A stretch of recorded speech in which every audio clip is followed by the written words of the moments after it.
le damos inicio. Voy a reactivar mi video. Si Uh-huh. llega a entrecortar o algo, me avisas.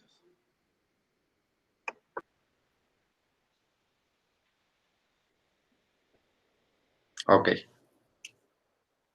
Pues bien, esta entrevista va enfocada al docente, ¿sí? Entonces, lo primero que hay que hacer, Rubén, es pensar en el docente que tuviste desde la infancia, posteriormente en los niveles pues, básicos de tu educación.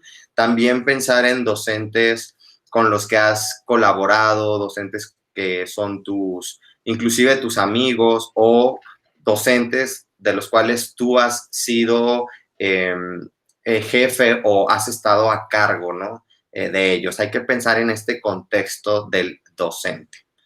Una vez que se instaura este pensamiento, esta persona en tu mente, me gustaría conocer qué funciones tiene el docente en la actualidad para ti. Básicamente, yo considero que el docente es un promotor y un asesor del aprendizaje. Es decir, ese viejo modelo que tuve y que a lo mejor yo mismo fui en algún momento de mero transmisor del conocimiento, para mí es obsoleto. Lo que tiene que hacer el maestro es facilitar que sus estudiantes aprendan y aprendan las competencias, incluyendo los valores y las virtudes que tienen que aprender en el espacio curricular de los que son responsables. Esto implica un papel mucho más activo que el de mero transmisor del conocimiento. Porque aquí se tiene que centrar el docente en lograr que su estudiante aprenda y en verificar la calidad de ese aprendizaje que está logrando. Ok. Y a partir de ello, ¿cómo conceptualizas la palabra docente? ¿Qué es la palabra docente? Y docente es este responsable de que sus estudiantes logren las competencias que se acuerdan o que se convienen en el programa de la unidad de aprendizaje, ¿sí? Y que además es responsable de administrar aspectos dependiendo del reglamento de la institución, por ejemplo, asistencia, puntualidad, entrega de trabajos, que pueden variar de una institución a otra y que normalmente son requisitos necesarios, pero no suficientes para lograr el aprendizaje. Pues okay. Tiene que hacer lo necesario y lo suficiente, ¿no? Muy bien. No sé si estés de acuerdo en que en la sociedad se utiliza luego la palabra maestro, la palabra profesor, la palabra instructor y algunas otras más, además de la palabra docente. De esta manera, ¿tú encuentras diferencias entre el maestro, el profesor, el instructor, etcétera, y el docente? Y en dado caso de ser así, ¿cuáles son esas diferencias que tú identificas para estos actores en la sociedad? Mira, déjame empezar por decirte que en realidad el uso de los términos en el lenguaje está regido por convenciones. Pues tratar de dar una definición dogmática de esto es así y esto es así, para mí es un error. De hecho, probablemente algunos de los conceptos que usamos son semejantes en el uso, en el significado que recibimos, aunque nominalmente sean diferentes. Sí creo que el profe, el profesor y el maestro, no como grado académico, sino como titular de la clase, porque otra cosa es el grado de maestría, corresponden en mi gusto a ese modelo más tradicional de transmisión del conocimiento. Yo sé, y mi objetivo es que tú puedas repetir lo que te digo con suficiente precisión como para que me convenzas que lo aprendiste, tal como yo me imaginé que lo deberías decir. Y en cambio, sí concibo más la concepción del docente en esta nueva dinámica, más como un asesor, como un facilitador del aprendizaje, que no necesariamente va a lograr que repitas lo que él dijo, ojalá que vaya mucho más allá de eso, sino que va a facilitar que aprendas. Eso incluye no solamente contenidos, sino lo que mucho tiempo se llamó el currículum oculto, es decir, aquellos valores del maestro que a lo mejor impactan más en la vida del estudiante que el conocimiento específico que quería transmitir, pero sobre todo creo que el docente tiene ese papel activo de no solo facilitar que aprendas, sino que en términos actualmente usados, que aprendas a aprender. A mí el término no me llena mucho, porque en realidad creo que lo que queremos decir es que aprendas a autogestionar tu aprendizaje. Es decir, que yo pueda desarrollar en ti las habilidades que tú necesitas para que te hagas responsable de tu propio aprendizaje. Y el producto de eso probablemente va a corresponder con lo que yo pensaba o era mi discurso, pero a lo mejor no. Mientras veamos que aquello que era un requisito para la aprobación medida en términos de competencia se logra, qué bueno que haya aprendizajes adicionales, distintos posiblemente a los que yo me imaginé a la hora de planear el curso. No sé si me expliqué con esto. Sí, sí, claro que sí. Y entonces, ¿por qué en la sociedad algunas personas lo utilizan como sinónimo y otras personas lo describen como cosas distintas o personas distintas? ¿Tú qué crees que genera, pues, esta concepción? Para algunos lo mismo, como un sinónimo, y para otros no. Bueno, te voy a contestar primero de forma que a lo mejor te va a dar risa. Es, ¿por qué la sociedad? Pues pregúntale a la sociedad, no me preguntes a mí. ¿Eh? Pero, ya poniéndome tratando de responder más allá de eso, diría que voy a regresar un poco. Hay usos del lenguaje. En el uso común que utiliza la mayoría de las personas, les es indistinto hablar de maestro, profesor o docente, dado que no tienen una preparación académica y a veces tampoco vivencial en la diferencia entre los distintos roles que puede tomar el responsable del aprendizaje. Pues mientras sea el que te ayude a aprender, les da lo mismo llamarle de la misma manera, ¿no? O de maneras distintas. Si nos ponemos en este ámbito más académico, yo diría que sí hay que clarificar cuál es el rol que le corresponde a cada uno de estos personajes, ¿no? Si para mí el profesor es quien me dicta el contenido que tengo que memorizar y la calificación va a depender de que lo reproduzca con exactitud, pues ese papel difiere claramente de quien me ayuda a aprender por mí mismo, a analizar lo que estoy aprendiendo, a cuestionarlo, a criticarlo, a ver las aplicaciones y las implicaciones que tiene eso que estoy aprendiendo. Ese creo que es un buen docente. Ok, bien. Y entonces, ¿qué es lo primero que viene a tu mente cuando yo te pregunto, cuáles son las características que deben de tener los docentes en general frente a un grupo Mira, de los alumnos? voy a partir me voy a regresar un poquito, digamos, ¿no?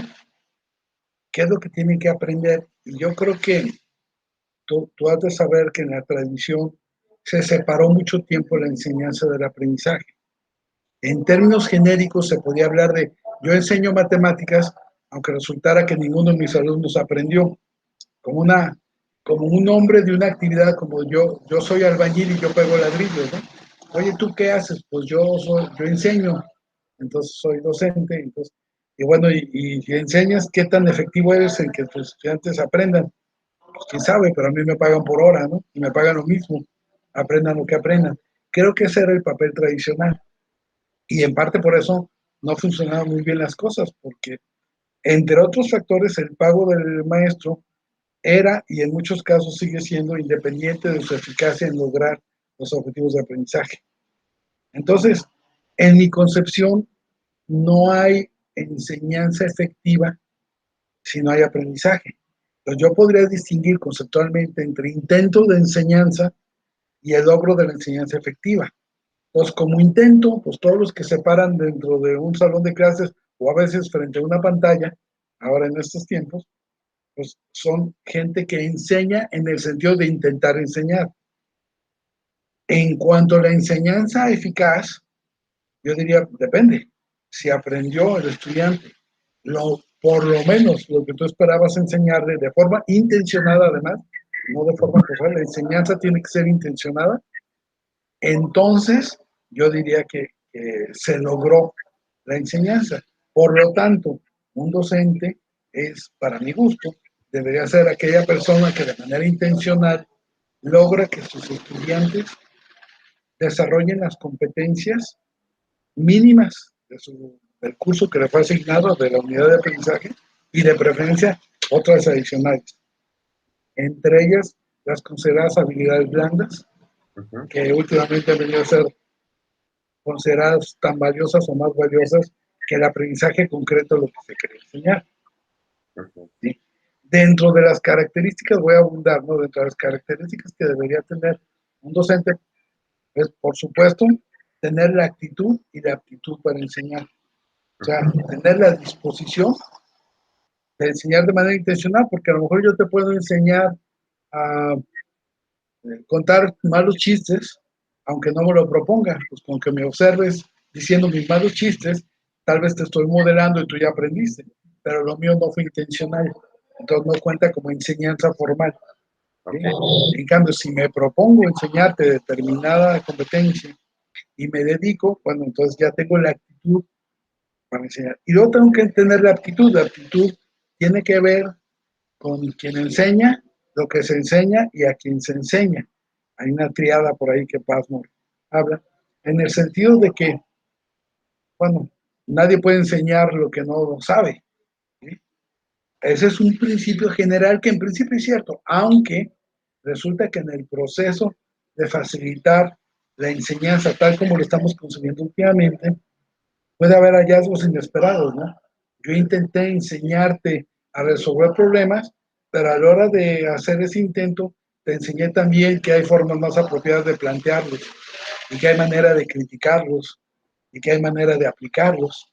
Entonces, a lo mejor juntos aprendimos cosas que a lo mejor no habíamos programado. ¿Eh? Y esa es una parte muy valiosa, que no exime de la responsabilidad de enseñarte lo que sí me tocaba enseñarte. Claro. Porque tampoco vamos a cambiar una cosa por otra, ¿no? ¿Sí? Sí. Y ahorita mencionabas habilidades, ¿sí? Diferencias de habilidades blandas, entonces también habrá habilidades duras. Duras, sí. Estas habilidades blandas y duras que debe de tener un docente ante los alumnos y alumnas, ¿cuáles son? Bueno, ¿Cuáles deben ser? sí, para mi gusto, las duras tienen que ver primero con el contenido. ¿Qué es lo que quiero enseñarte, no?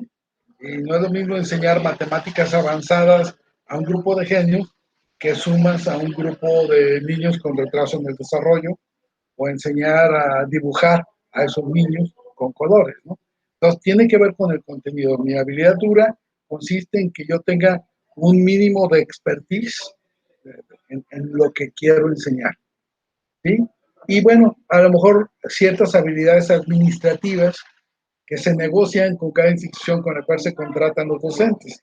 Tomar lista, pasar calificaciones a tiempo, hacer cumplir la disciplina que le interesa a la institución que se imponga, por ejemplo, ahorita promover el uso de cubrebocas durante las clases, ¿sí? En fin, como esas partes institucionales que todo maestro, no importa lo que enseñe, es responsable de que sus alumnos cumplan por el hecho de estar en esa interacción docente-estudiante. Dije estudiante, no alumno, que también por ahí sus implicaciones, ¿no? Bueno, esas son las principales. Las habilidades blandas tienen que ver mucho con el cómo y con la interacción humana. Es decir, un maestro que es sensible, por ejemplo, a que si estás atento o no estás atento, así pusiste cara de que me entendiste o tienes cara de what, ¿sí? Así, lo que me dices es un parafraseo de lo que yo dije, no es textual, pero que me demuestra que entendiste. Entonces yo puedo ser sensible a que aunque no repitas con mis propios términos lo que estamos intentando enseñar, tú eres capaz en tus propias palabras de expresarlo con precisión sin cambiar el sentido. Tienen que ver con cuestiones como amabilidad, como el desarrollo de valores. Por ejemplo, Roger nos habla de ciertas características que tienen las personas que se están realizando, que son realizadas, que deberían compartir también todos los docentes, ¿no? Por ejemplo, tratar de fomentar que hablemos en primera persona y no en impersonal. Uno se da cuenta, en lugar de me doy cuenta que, ¿eh? Hablar en presente, estoy notando que estás distrayéndote, a diferencia de me choca la gente que se distrae cuando yo hablo. Sí, es como, qué diferente. El otro, el primero fue un acercamiento directo personal, ¿no? Tengo la impresión de que a lo mejor te estoy aburriendo, te he visto bostezando, cuéntame qué está pasando contigo. ¿Sí? Entonces, puede ser que en el fondo parezca lo mismo, pero no es lo mismo. Las maneras importan. Hay un dicho que dice que para muchos fines la forma es fondo. Entonces, si tú cuidas las formas, por ejemplo, si yo pido puntualidad y llego tarde, pues hay una incongruencia de mi parte, ¿no? Entonces yo tengo que ser puntual.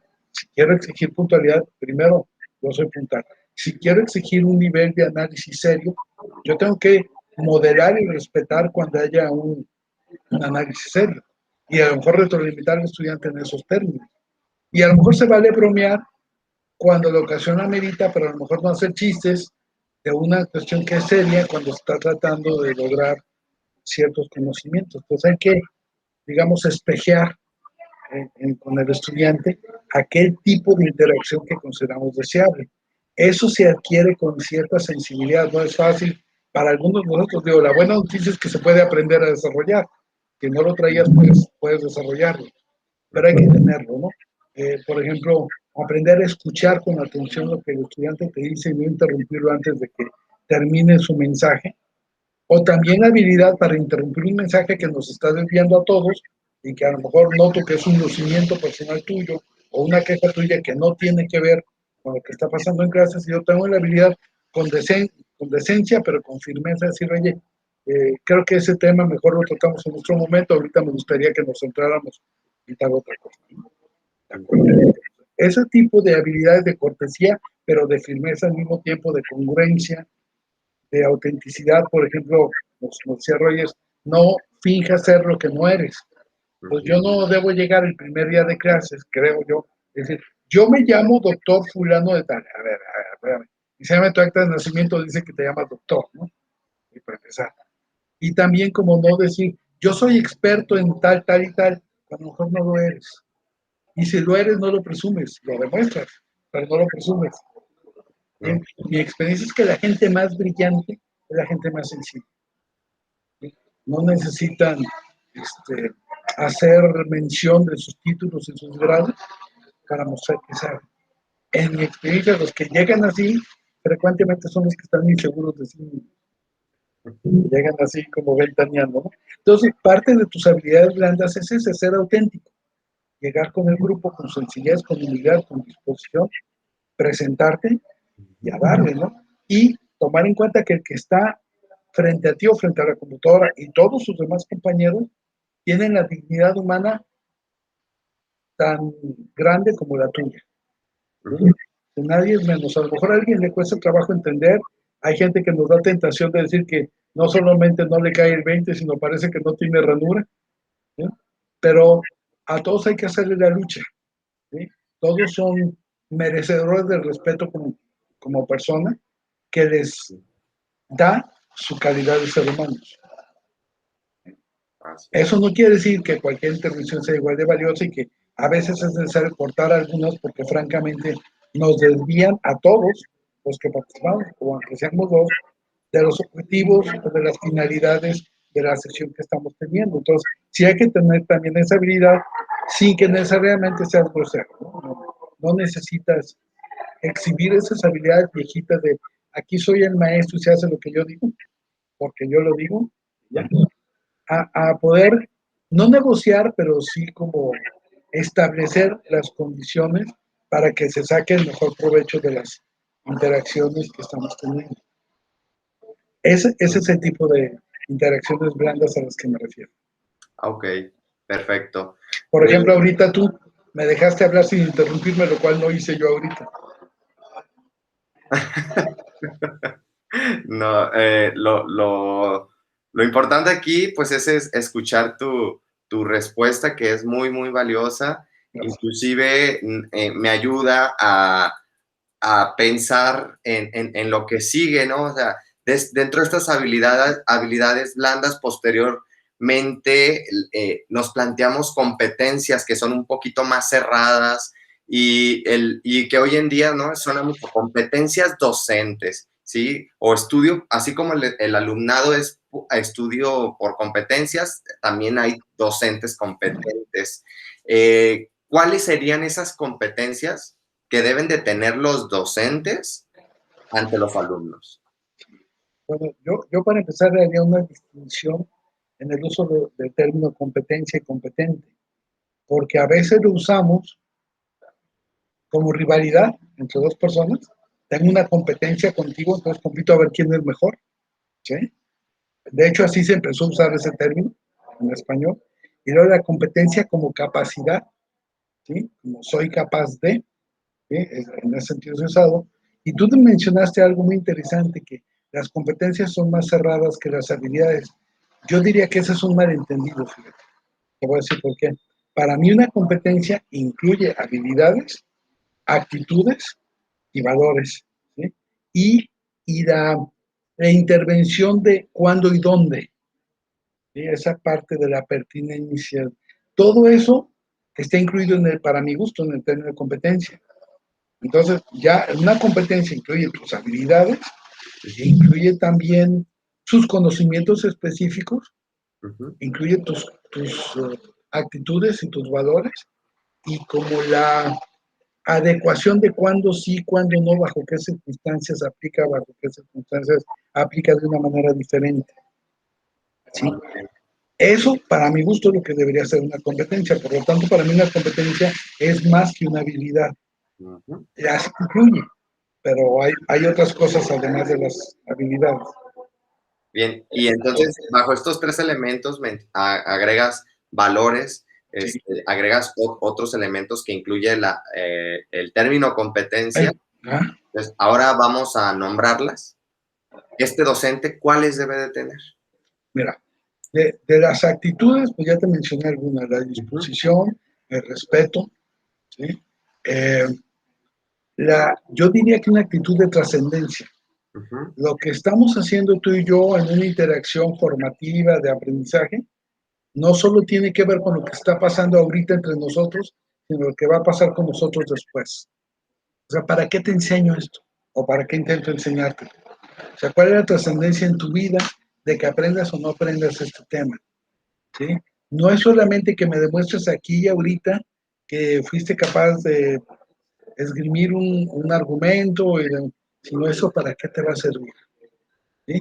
Y además, no solo para qué te va a servir a ti, sino para qué le va a servir a los futuros usuarios de tus servicios.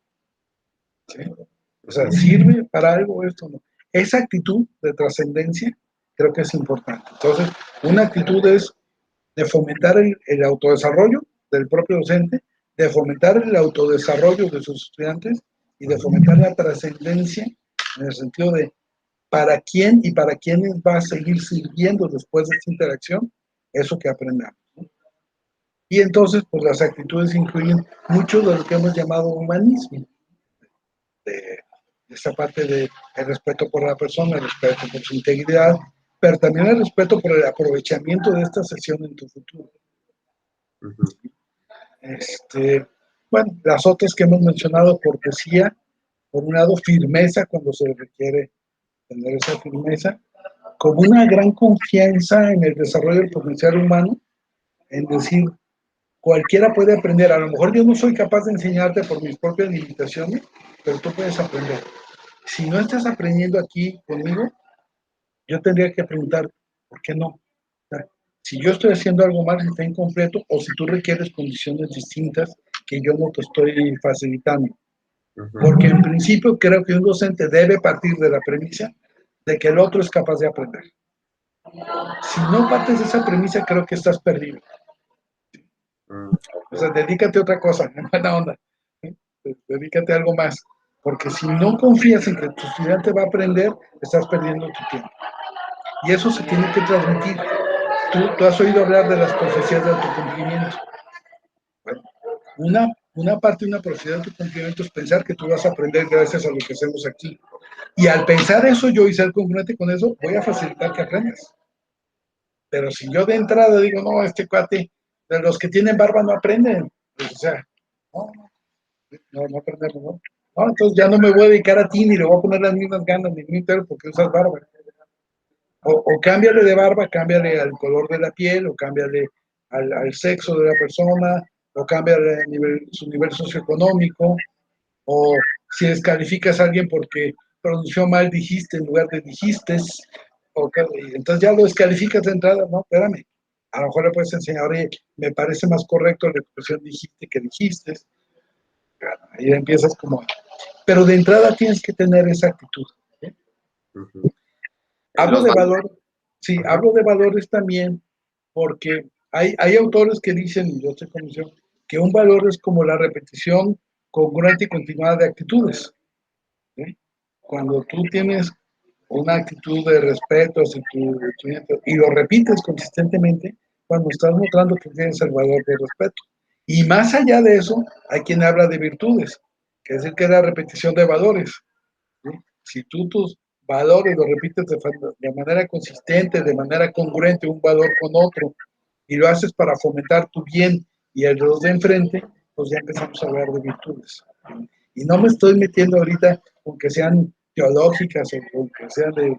Para mí puede haber virtudes muy terrenales, pues, si quieres llamarlo así, pero que son esta conjunción de actitudes y valores congruentes y repetidos que te ayudan a, pues sí, a tener una congruencia en la manera como lo haces y en los fines que persigues. No solo en el contenido, que es la parte, como diríamos, más dura de las habilidades, ¿no? Sino en todo lo demás. Muy bien. Y conforme ha ido evolucionando la educación, se habla también de las competencias tecnológicas que no has mencionado o no identificado alguna. ¿Tienes tú contempladas competencias tecnológicas Sí. en un docente que sean necesarias? Sí, bueno, ahí también voy a partir de la distinción en el uso del término tecnológico, ¿no? A veces tecnológico se refiere al contenido. Cuando hablas de ciertas asignaturas que tienen que ver con física, con mecánica, con, con el desarrollo de aparatologías, ¿sí? Incluso a veces de sistemas, aunque sean verbales, ¿no? Matemáticos y demás. Pero a veces tecnológico se refiere también a todas aquellas aplicaciones sintéticas del conocimiento que se nutren de los conocimientos derivados de distintas áreas, ¿sí? Pueden ser ciencias, pueden ser otras tecnologías, pueden ser costumbres, y que sirven para resolver problemas de una forma sistemática y fundamentada. Te voy a poner un ejemplo. Si yo quiero construir una casa y quiero ver una viga en un cuarto nuevo, tengo dos opciones principales. Llamo al maestro de obra, le digo, oiga maestro, ¿qué viga me aguanta aquí? O le puedo llamar al ingeniero, al que tiene que ver con esta parte de la ingeniería de las resistencias de materiales, eso tiene su nombre, pero ahorita se me escapa. Y le digo, oye, ¿qué viga le pongo? Y a lo mejor los dos te recetan la misma viga. La diferencia estriba en cómo es que llegan a su receta. El albañil te puede decir, es que en mi experiencia una viga tal aguanta. No es necesario ponerle más. Y una más pequeña pues, se le va a caer. Y el ingeniero, con base en sus estudios sistemáticos, en los cuales deriva conocimiento de la física, de la mecánica de suelos, de la resistencia de los materiales, del uso que le vas a dar al inmueble, te saca fórmulas y a lo mejor te llegan a la misma, fíjate, pero el otro tuvo un camino que disminuye, sistemático además, que disminuye los riesgos de que se haya equivocado a la hora de recetar y que trasciende su propia experiencia personal. Esas son habilidades tecnológicas. Es decir, esas habilidades de sintetizar el conocimiento proveniente de distintas partes para no solo describir el mundo, sino para prescribir formas de cambiarlos. Hay quien nos dice que la ciencia es analítica, descriptiva, ¿sí? Y abstracta. Bueno, la tecnología, en contraparte, es sintética, es transformativa, ¿sí? No solo es descriptiva, y es concreta, o sea, llega a soluciones concretas, es la viga de tu casa, no es las vigas, es la de tu casa, la que queremos saber qué resistencia va a tener. Esa parte complementaria al desarrollo científico, para mí son las habilidades tecnológicas. Y aunque no hablemos de tecnologías duras, otra vez duro y blando, ¿sí?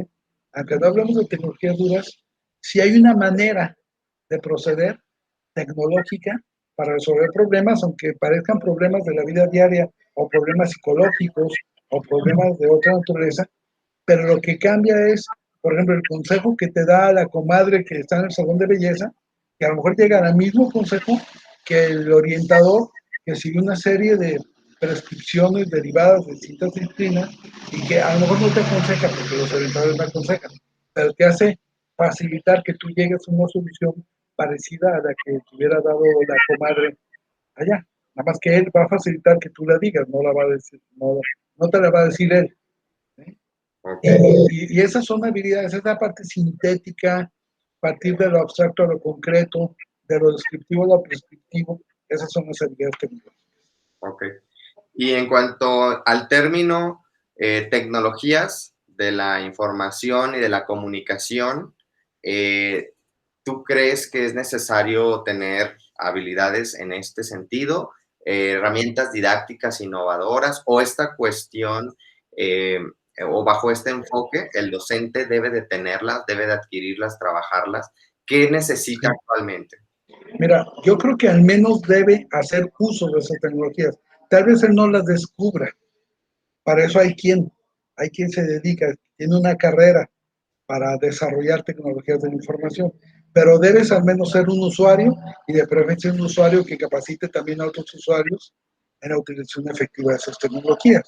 Es decir, a lo mejor yo no descubrí cómo funciona un Meet, no tengo ni idea de la parte tecnológica dura que hizo posible, pero puedo ser un buen usuario. Entonces yo puedo decir, ok, programo una cita en mi calendar, abro la pantalla, le presiono a entrar, sé cuándo debo compartir, sé cuál botón presionar y sé decírtelo a ti de cómo le hagas. Entonces soy un usuario de la tecnología y soy alguien que facilita que los otros la usen. Esa parte sí es necesaria y cada vez más en nuestros docentes, porque yo creo que oportunidades como la que nos ha dado la pandemia nos muestran que hay herramientas que van a trascender más allá de la duración de la pandemia, que van a facilitar. Mira, yo hace muchos años empecé un proyecto, bueno, participé en un proyecto de educación a distancia. Nuestras tecnologías eran papel y lápiz, no había la interacción con computadoras, pero ya estaba el tema de cómo facilitar la autogestión del aprendizaje y cómo el aprendizaje se puede dar asincrónicamente y qué tipo de cuestiones deberías medir en esa interacción a distancia. Entonces, bueno, ese tipo de cosas desde entonces se preveía que el tipo de cursos generados para un sistema a distancia iban no solamente a servir para el curso a distancia, sino iban a beneficiar los cursos presenciales. Por ejemplo, en esos cursos tú tenías que planear con toda la anticipación antes del curso todos los objetivos, todos los contenidos, todas las interacciones clave de aprendizaje y en el curso se desarrollaban, pero estaban planeadas en el primer día. En cambio, en la escuela tradicional que yo viví de chico, la planeación del curso era una planeación que se seguía haciendo mientras avanzaba el curso. No estaba planeado desde antes, si es que había planeación. ¿Eh? La planeación se iba acomodando a cómo fueran pasando las cosas. Cuando el énfasis en sistematizar la forma de planear, en hacer explícitos los objetivos, en hacer explícitos las fuentes de información, los contenidos, los criterios de evaluación, las rúbricas, que ni se usaba el término rúbricas entonces, vienen en gran medida de este tipo de experiencias y yo creo que se van a quedar. Yo no diría que para siempre, porque esto también se va a transformar. No sé cómo va a ser mucho más adelante, pero sí tengo la seguridad que aún pasando la pandemia, vamos a seguir usando Classroom, y vamos a seguir usando Meet, y vamos a seguir grabando sesiones, y vamos a seguir teniendo buena planeación. Esas partes que surgen de una forma inesperada, mucho basado en la tecnología, se va a quedar por lo menos un rato con nosotros. Entonces sí creo que el usuario de la tecnología es uno de los requisitos, ser usuario es uno de los requisitos actuales para el docente, que además a la hora de contratarlos y de capacitarlos deberíamos tomar en cuenta si si no las trae para facilitar que las adquiera. Por imagínate un docente de la UNAJ, ¿no? De pronto un día te llego yo como coordinador de tu área, y digo, oye, ¿qué crees? Desde mañana vamos a usar Meet. Y digo, ¿what? ¿Qué es eso? Lo tengo que capacitar y explicar y decirte para qué sirve. Y cuando le entiendas, Alexis, probablemente la vas a seguir usando, aunque ya podamos vernos presencialmente todos los días. O sea, en lugar de escribirte o darte una hoja mimeografiada de esta es la tarea, te voy a poner la liga en tu Classroom de decir cuáles videos puedes ver y cuáles textos puedes consultar en línea para consultar lo que tengamos que consultar, ¿no? O sea, ¿por qué se va a acabar eso? Nada más porque cambie la pandemia. No. Yo digo, Sí, ese es sí, mi punto de claro. vista. Sí, de acuerdo. De este recorrido que llevas en este tiempo que estamos platicando, ¿qué otras competencias, qué otras virtudes, habilidades, qué otras características te gustaría agregar que debe de tener el docente? Sí, mira, una muy importante es la administración de los tiempos y de los contenidos, ¿no? ¿Cuánto tiempo le vas a dedicar? Si piensas desarrollar una competencia, vas a ser testigo presencial o por cuestiones de tiempo, vas a ahorrarte esa parte y vas a centrarte más en los productos. Tienes que tomar decisiones, entonces tienes que ser hábil de tomar decisiones, qué partes del proceso se llevan juntos y qué parte del proceso delegas para que se haga de forma autogestiva por el estudiante. Entonces tienes que saber administrar tiempos de tu curso, porque los cursos no son eternos. Entonces, si no hay límites de tiempo y si no los contemplas en tu planeación, vas a tener dificultades, ¿no?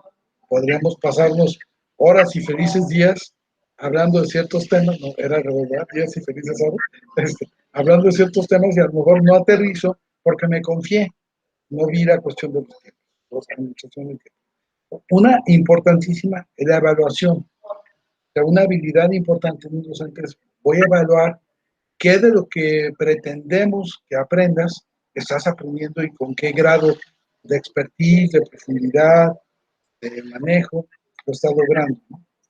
Y ser pertinente en esa evaluación. Mira, a mí me han tocado muchos cursos conmigo y me han tocado con mis hijos, cuando han aprendido, que de pronto el docente les evalúa su habilidad como expositor de un tema. Y yo reviso los objetivos del curso, en un lado viene que tiene que ser hábil para exponer, sino tiene que manejar tal y tal contenido. Espérate, tú ya lo manejas. ¿Por qué te están reprobando nomás porque no fuiste capaz de exponerlo en clase? Entonces, o modificamos los objetivos de la clase e incluimos la habilidad de exponer como parte de lo que tienes que desarrollar y vigilarlo en tu clase, o no lo calificas. Y también cómo hacer esa diferencia entre evaluaciones con fines de retroalimentación, centradas mucho en el proceso, y evaluaciones con fines de acreditación centradas mucho en el producto.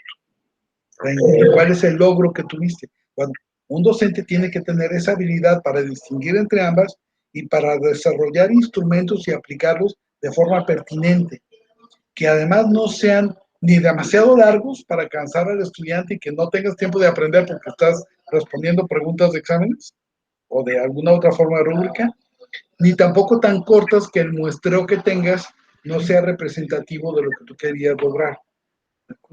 Eso no es fácil de desarrollar, hay que tener entrenamiento y a veces experiencia y retroalimentación, a lo mejor de tu coordinador y otros docentes también, que te acompañen y decir, oye, espérate, esta evaluación no es pertinente, o sabes que está siendo demasiado exhaustivo, o te estás quedando corto, ¿sí? O esta evaluación estuviera bien si tuvieras tales objetivos, pero tus objetivos fueron tales otros. Pues a ver, vamos recentrando o replanteando cuál es la manera como vas a evaluar, sobre todo con fines de acreditación, pero los procesos cuentan, ¿no? Entonces, si yo soy capaz de tener una evaluación oportuna y veo que tú no estás desarrollando lo que tienes que hacer en el curso, me da la oportunidad de tomar acciones alternas que a lo mejor no hubiera tomado si me espero hasta el final. Para mí, el ideal de un maestro debería ser, en condiciones óptimas, que todos los estudiantes lograron el 100% de lo que tienen que lograr. Es decir, las calificaciones deberían ser siempre 100 porque tienen la evidencia que lograron lo que tenían que lograr. Si no lo lograron, pues no les vas a regalar el 100. Pero tu reto como docente es que fueras tan eficaz como para que todos aprendieran el mínimo que tienen que aprender. Y de preferencia más que el mínimo. Entonces, esa parte de cómo evaluar con pertinencia esos logros es una habilidad importante, ¿no?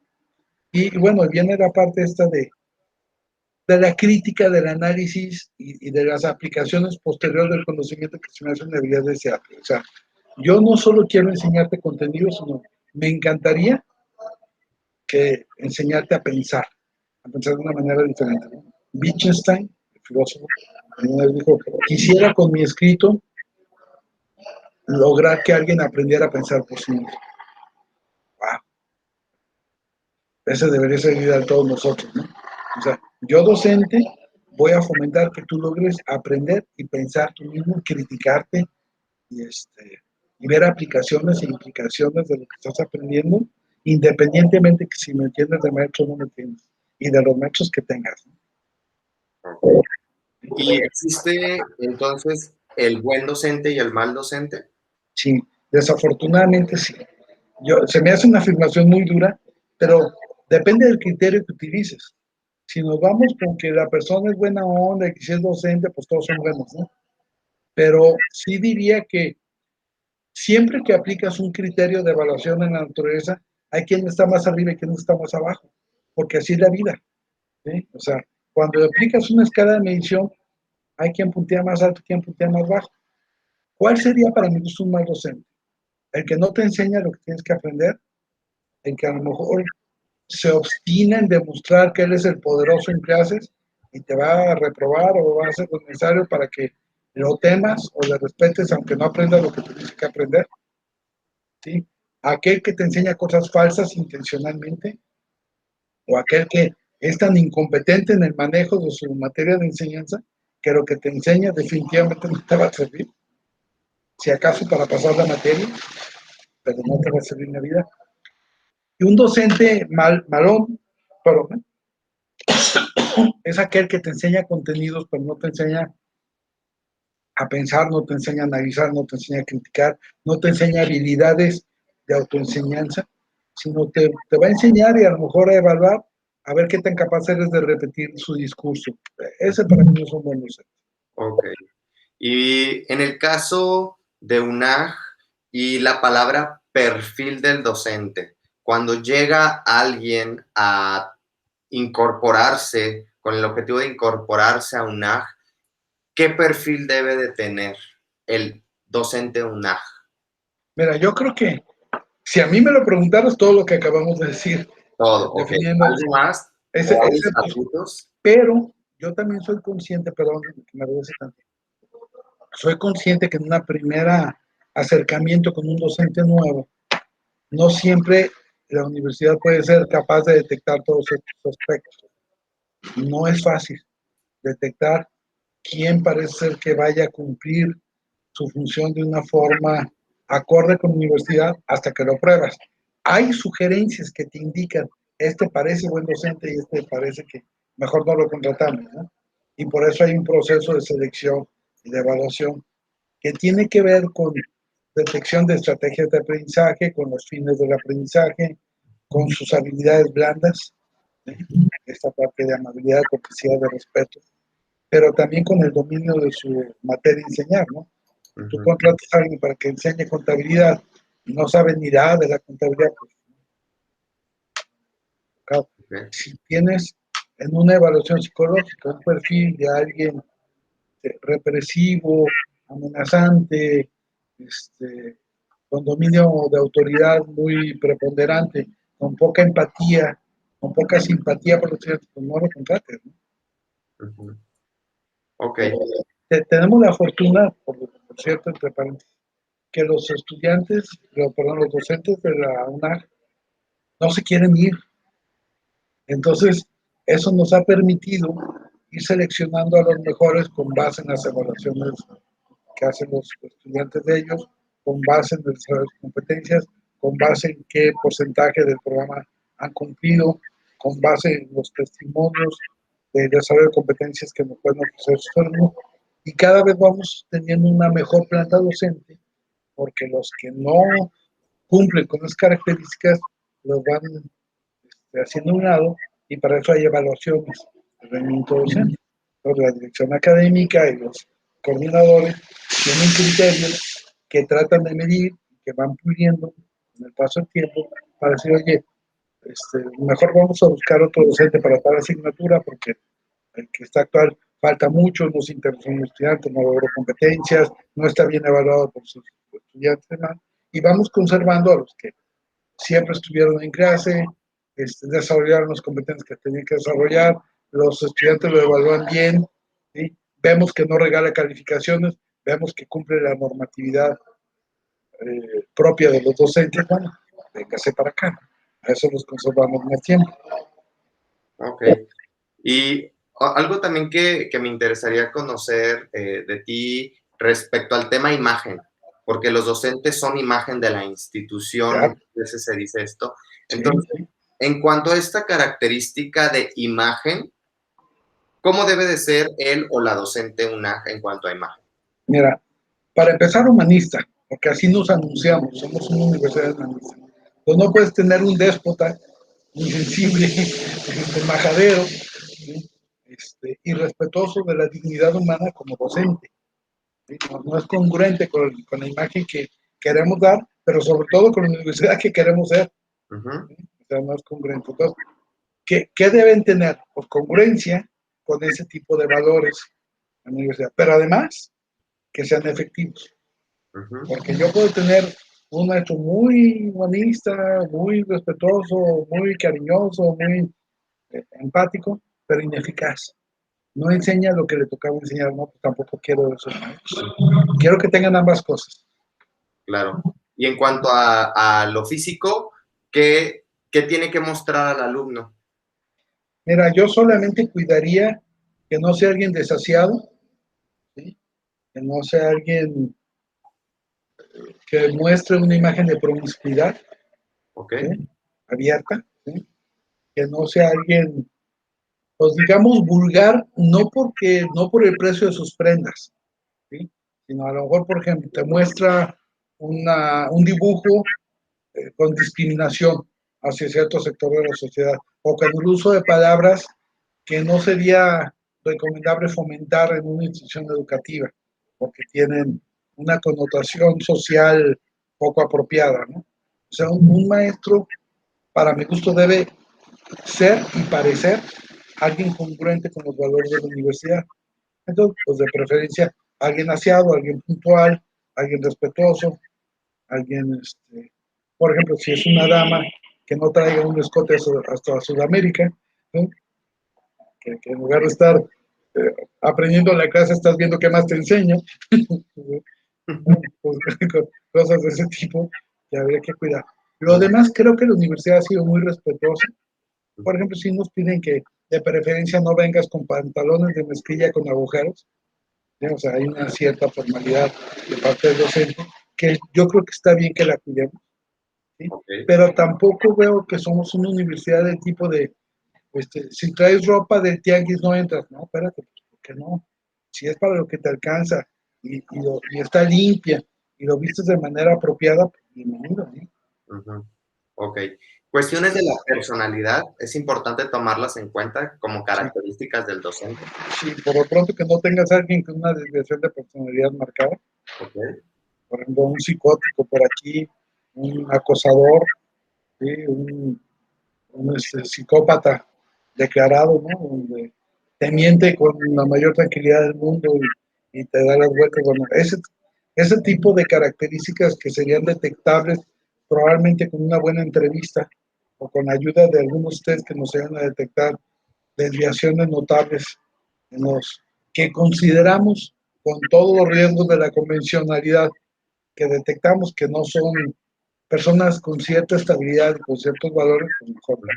¿Eh? O sea, para empezar, que sean congruentes, que no tengan desviaciones, que a rato no estén acosando a los alumnos, las alumnas o a todos por pareja, Claro. que no estén invitando, por ejemplo, a actividades fuera de la sesión de clases, en su casa, en privado, y haciendo cosas raras. Pues sí, como que no es la imagen que quisiéramos de un docente. Ok. En cambio, sí ofrecemos Ujú. mucho respeto a ideologías, a preferencias, a origen socioeconómico, cultural, demográfico. Esa parte está bien, ¿sí? Ok. Pero siempre y cuando no violes en extremo las convenciones sociales de lo que consideramos alguien, entre comillas, normal, ¿sí? Con todo lo relativo que tiene eso, y sobre todo que no sea un peligro para nuestros estudiantes y para alguien que alucine y de pronto saque el cuchillo y empiece a usarlo porque alucinó que lo iban a atacar. No, perdón, pero no. Muy bien. ¿Y características de la vida personal que sean tomadas en consideración para ser un buen docente? ¿Existen? Mira, probablemente existan. Yo, en lo personal, no los tomaría en cuenta, tipo, por ejemplo, si eres casado, soltero, divorciado, rejuntado, si estudiaste en un colegio o en una escuela pública, si prefieres una marca o te alcanza para lo del tianguis, si vienes en camión o vienes en carro, no creo que son cosas relevantes. Ni creo que los valores de la universidad tengan ese sesgo. Mientras tú seas una persona respetuosa, congruente con las características que hemos dicho, yo Ujú. creo que eres un buen candidato a ser docente de la universidad. Muy bien, Rubén.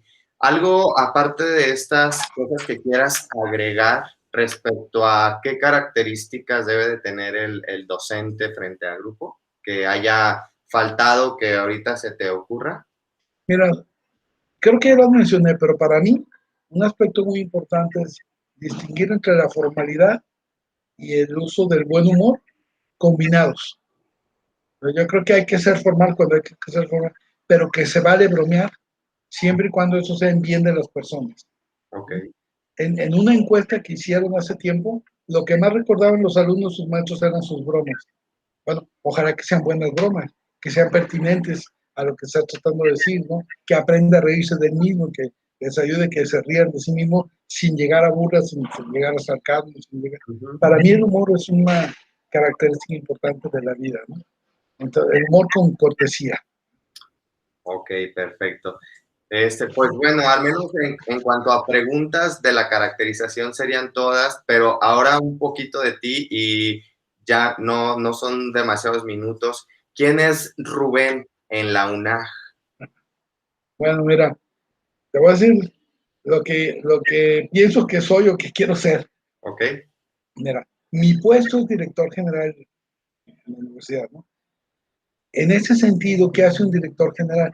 Pues se mete en muchos temas, ¿sí? No tengo un área restringida, sino ahí ando como metiendo mi cuchara en muchos temas, básicamente para ayudar al rector a tomar buenas decisiones, a tener información más confiable, a facilitar procesos. Por ejemplo, parte de lo que hago es tratar de estar al tanto de la normatividad a nivel de secretarías, a nivel de políticas educativas, ¿sí? Que permitan tener una visión no solamente hacia adentro, sino también hacia afuera de la universidad. ¿Sí?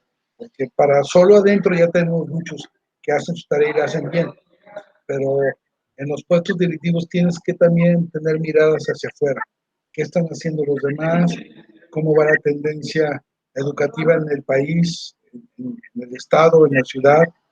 Este, ¿Qué aspectos del funcionamiento de la universidad podríamos cuestionar o mejorar en términos generales?